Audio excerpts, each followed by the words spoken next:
Shannon, scale 1 to 10, how much do these two truly just love each other? Like, it's this true love and admiration. You just feel it. Skip, in a situation like this, you know how football works. I believe this is a 1, but the relationship is built on respect rather than love. I'm not so sure that Terry Bradshaw loved Chuck Noll or Joe Montana loved Bill Walsh. I think Joe did. I don't think Terry did, but go ahead. I think there's a healthy level of respect. Okay, I buy Skip, it. not the relationship that Drew Brees and Sean Payton had, or Peyton Manning and Tony Dungy had. Yep. Coach, I believe that's what, because that's Tom's peers. He sees the type of relationship that Peyton has with Tony Dungy. He sees the relationship that Drew Brees has with Sean Payton, or Ben Roethlisberger with a Mike Tomlin. He sees that, and he's like, why can't I have that type of relationship with my coach?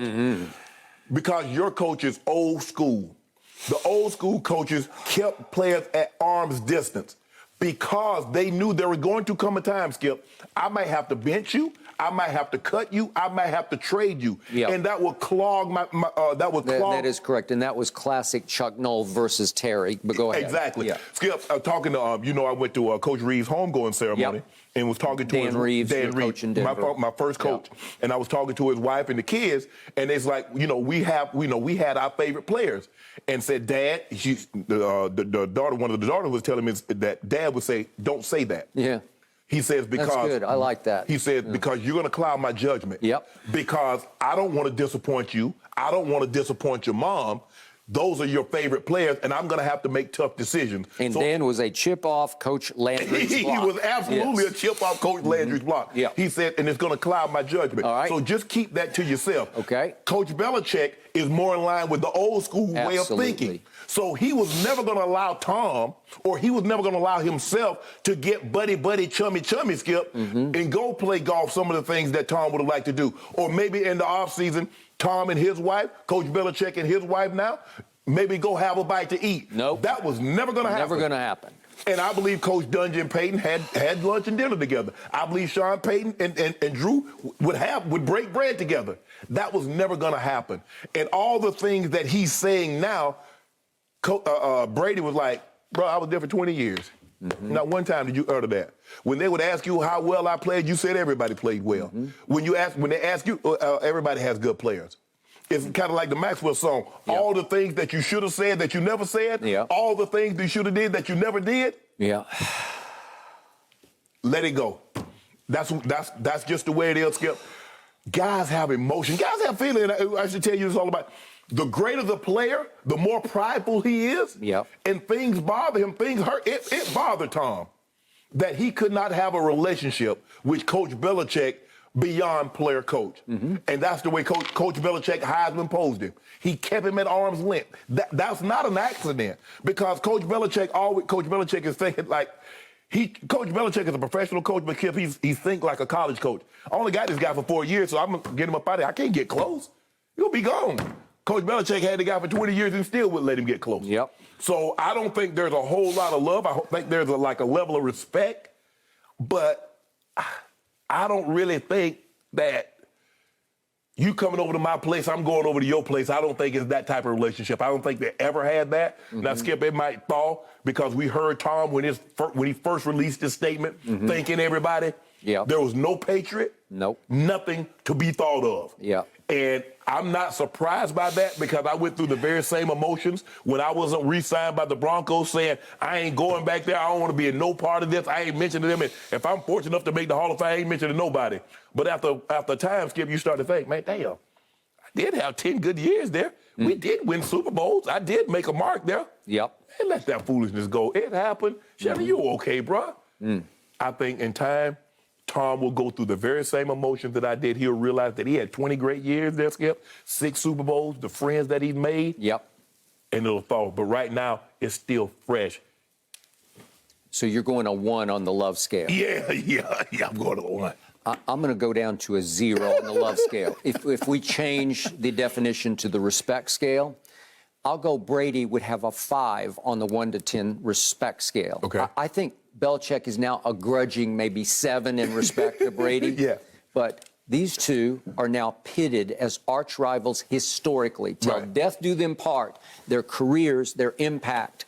their percentage of dynastic value will be pitted against each other. Yeah, because we saw Tom leave and go do something that Coach Belichick hadn't done without him yet. That is correct. Right now, it's big advantage Tom. Yes. And my bottom line takeaway from yesterday, nice versus nice, Belichick made nice first. Yes. Brady only responded Correct. nice, Yeah. right? Okay. Yes. Okay, so let's look at quickly the history between these two. Let's go back to when Deflategate reared its ugly head the night of the AFC Championship game versus Andrew Luck and the Colts in Foxborough. Halftime, big controversy, challenged by the Colts, deflated footballs, blah, blah, blah. You know the whole story. The following Saturday, ahead of Super Bowl week, Belichick calls his own press conference in Foxborough. Never happened before, never done that before. Right. Called it. Hastily called news conference, right? Before they left for Phoenix in the Super Bowl against Seattle. And he flat out threw the quarterback under the bus. Don't ask me, ask my quarterback about deflated footballs, right? That was the first shot fired. That was the first crack in whatever foundation there was between these two. It wasn't a love foundation, but a respect foundation, which led to the ESPN story, Seth Wickersham, about Belichick was ready ahead of 2017 season to go with Jimmy G. Wanted to go forward with the quarterback he handpicked to be the successor to Tom Brady, and Kraft stopped him cold in his tracks. And you believe that Tommy went upstairs to Daddy and cried about it, and Daddy said, okay, I got your back on this one. And he told Bill, you will keep Tom Brady. You will trade Jimmy Garoppolo. You will trade him. And I think Belichick just flat out got sabotagey there because he's got some scoundrel in him. And he gave Jimmy G away, just gave him away to Kyle Shanahan, who was sort of like another son to Bill because of the relationship with Mike, right? That's correct. All right, so now we fast forward to that first Super Bowl, the 2017 Super Bowl. And it gets sabotagey again because Malcolm Butler is mysteriously, inexplicably benched for the whole Super Bowl after he played the most snaps of anybody on defense. And you could tell Brady was out of his mind over that one because he liked a post the next day by Malcolm Butler saying, I have no idea what this was. People were accusing Malcolm of some misbehavior during the week. Curfew. And he said, absolutely not the case. And Brady liked it, which put his stamp of approval on Malcolm.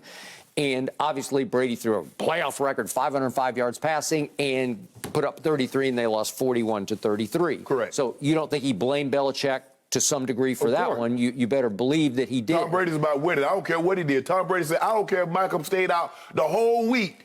He's still one of our best defenders. Put his butt in the game. Hence, he said he wanted Antonio Brown, knowing his history. So Tom is about winning. He ain't about all that other stuff. He could care less. Next up, Brady unfortunately tears up his hand, gets it stuck. I don't know what happened. We'll never know, probably, but he gets it stuck. He said on Rex Burkhead's helmet in practice on Wednesday ahead of the AFC Championship game against Saxonville. Remember in Foxborough?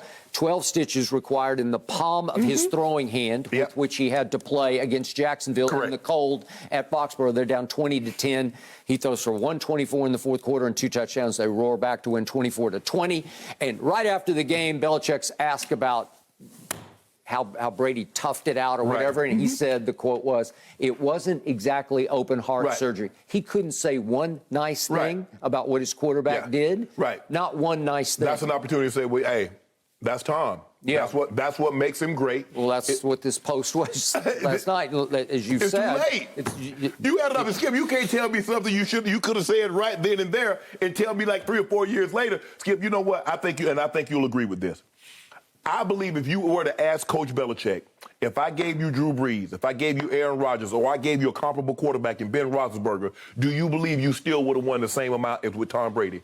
He would say yes. Absolutely yes. And so that was the game. The way he treated Tom as if Tom was replaceable. He's finding out now the last 2 years, Tom is not so readily replaceable. He had to find that out the hard way. Sometimes, Skip, oh, man, ooh, what you got is better than what you can possibly get. Correct. Which means, dare I say, that Bill Belichick has been humbled? Of course. What happened with no Brady the first time around, the first season with Cam at quarterback? They went 7-9. It was the first losing season since Brady took over. Injury. Yep. Okay. Back. Well, in no. Yeah, 2001. he would have. They didn't lose. Yeah. Because they were 8-8 that year in 2002. They went 11-5, even though they didn't make the playoff the year Brady tore his knee up. So you're right. So you got to go back 2 decades before they had a losing season. First losing season. So this year they started off poorly. They got hot. A lot of people thought, we got a Brady Belichick Super Bowl, and then they got not hot. Right. And they finished 10-7, and they wound up at Buffalo in a playoff game in which they lost 47-17. It was the first perfect offensive game ever played in the history of the NFL by the Buffalo Bills, who scored touchdowns on every single possession. They did not punt. They did not kick a field goal. They did not turn the ball over. It was the first perfect wall-to-wall game, and that came against the GOAT coach, the defensive guru, Bill Belichick. Right. As I said, could it be counterfeit Bill? Right. I don't know. That's what I just think now, Skip, he's not going to change. He is what he is. I mean, if he didn't change for Brady, he's not changing for Mac Jones. He's not changing for anybody else. Because, you make the case, and I believe Brady is the GOAT quarterback. Is that how you treated him? So how are you going to treat somebody different than what you treated him? Because he always goes like, Brady, I did this to Brady. And you mentioned how he would bring on and put the tape on of a mistake that Brady made or a mistake that somebody else made. I've seen that before. Now, I've seen coaches, hell, it happened to me, a mistake that I've made. Yeah. Never the quarterback. I've never seen it, even to a quarterback that was not of John Elway standard, who was my quarterback for 9 years. I've never seen a coach put a tape on in front of the entire. Now, maybe they go up to his office, or maybe they're in the quarterback room, Skip. But I've never seen what I've heard Coach Belichick does to his team, especially the quarterback. Not that guy. Yep. So Mac Jones, I thought, was pretty good for his rookie year. Pretty good. He finished 16th in QBR, so middle of the pack. Yeah. Not bad. Not bad for him. And I think you'll always say that Mac Jones is not bad. Right. You'll also always say he's not Tom Brady. Well, you ain't gonna say, guess what? You're going to say that about every quarterback from here until as long as they're playing football. He ain't Brady. Okay, so Brady is now dealing from a huge position of strength in this arch rivalry. Right. So it was a PR touche. If Bill makes nice, then Tom's going to say, okay, you made nice, I'll make nice a little bit. I'll call you the greatest coach ever, because it's like, touche, I'm in charge here because the advantage is on my side, because I went in a pandemic to Tampa and took a 7-9 team and won the Super Bowl. He made everybody. Yeah. He made everybody reach out first. I'm going to say what I say about Tampa and the greater Tampa region, and I want to thank Bruce Arians. I want to thank my teammates here in Tampa. I want to thank Jason Light. I want to thank everybody. The end. We're going to talk about Mr. Kraft and his situation a little bit. Well, we'll just mention it quickly because it was reported Teddy Johnson, the former linebacker, said that he was told that Mr. Kraft threw a fit when Tom did not mention any Patriot. There's no Patriot reference in his initial post. That's not an accident. Okay. Well, I'm sorry. I have no sympathy for you, sir, because you were the one who blessed pushing Tom out the back door in the end, because you ultimately chose Belichick. Skip, and we talked about it, and what I say, it's the same situation as Jared Krause and Jared Reinsdorf. Everybody blamed Jared Krause. Oh, he broke it up. He broke it up. Everybody say Coach Belichick broke it up. Coach Belichick name ain't on no checks. Bill Belichick is not the owner of the New England Patriots. So I'm not surprised that Tom took this approach. Reach out. Y'all bow down. When I hear from you guys, I'll respond. But I'm not sending out no kudos, no kumbaya after what you guys did to me. So ultimately, Tom Brady wins again. Tom Brady real petty for this, Skip. You know he petty. Well, what did I Petty Ruxpin. He's a sore loser. I told you that from the start. He doesn't want to go shake Nick Foles' hand. He's not going to do it. And he's not going to figuratively go shake Robert Kraft's hand in the end. He's not going to do it. Tom Petty. I mean, not the original Tom Petty. I like that, That's actually. Good. Why you know all those songs? Tom Petty? Who doesn't know Tom Petty? I know Tom Petty. Yeah, okay. But I can't believe Tom, you real petty for this one. But I like it. We knew that about so it. you like it. See, you're admitting you like it. I love it. I love pettiness. You know, I'm just thinking Belichick, he didn't write that. Someone else put that together. I mean, it's just the whole thing. Thank you for watching. You can subscribe here to get the latest from the show, and be sure to check out more of the best clips from Undisputed, or go watch a few other segments from our other shows on FS1.